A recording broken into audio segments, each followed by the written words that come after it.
지도자가 범죄하면 레위기 4장 22절 말씀입니다.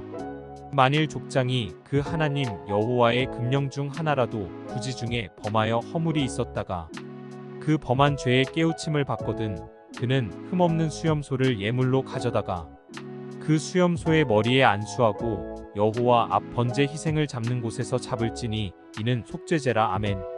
얼마 전에 어느 성도님 두 분과 커피를 한잔하면서 이야기를 나누는 도중에 자신들은 목장 모임에 가기가 싫다는 이야기를 하였습니다.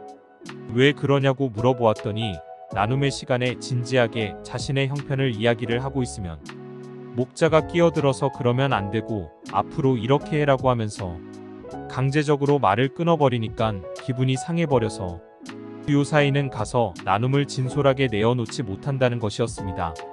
족장이 자기도 모르는 사이에 죄를 짓는 경우가 있는데 어떤 사람이 그러한 사실을 알려주었다면 흠없는 수염소를 예물로 가져다가 속죄제를 드려야 한다고 합니다. 목자는 자신이 목원들에게 그렇게 이야기를 해주는 것이 잘하는 것이라고 생각을 하므로 충고도 해주고 잘하라고 한 것이지만 목원들은 큰 상처를 댑니다. 오늘 말씀을 대하면서 저도 그런 종류의 사람이라는 것을 성령님께서 깨닫게 해주십니다. 저는 성질이 급하여서 무슨 일을 하면 추진력이 빠르기 때문에 남들이 생각을 하고 의논하는 동안 벌써 나름대로 결론이 거의 나버립니다. 그러기에 다른 사람들의 말을 신중히 듣지를 못합니다. 거기에다가 경상도 사람이라서 대답이나 의견을 자연스럽게 이야기한다고 해도 상대방의 귀에는 퉁명스러운 말투로 들려지게 됩니다. 특별히 무슨 긴급한 의견들을 제시할 때는 흥분이 되다 보니 더욱 더 그런 모습이 나타나게 되는 것을 저 자신이 알게 됩니다. 세상에서는 그렇게 하는 것이 제일입니다. 자신의 의견만 관철시켜버리는 것이 장땡이가 되어버립니다.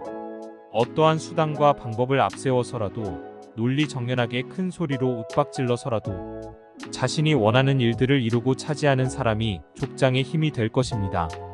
그러나 그리스도인은 그렇게 해서는 절대 되지 않는다는 사실을 알게 됩니다.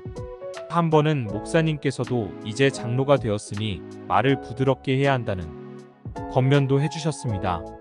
장로라는 자리에 앉게 되면 부지 중에 다른 사람들의 마음을 불편하게 할 수 있는 경우가 너무나 많이 있기에 상당히 조심을 해야 한다는 것입니다. 성도님이 지적을 해주고 목사님이 권면을 해주면 속죄제를 드리듯이 하나님께 회개의 기도를 드리고 고쳐나가야 할 것입니다. 그러나 부드러운 서울말로 이야기를 하려고 하면 입이 근질거려서 잘 되지 않습니다.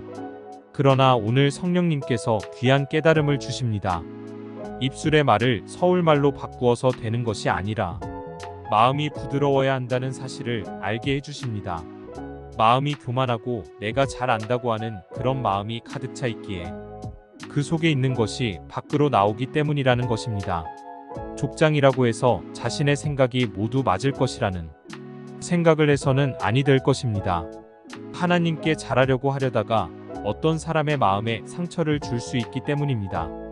족장에게 들려오는 어떠한 소문이나 권면이 있다면 먼저 하나님께 속죄제를 드려야 할 것입니다.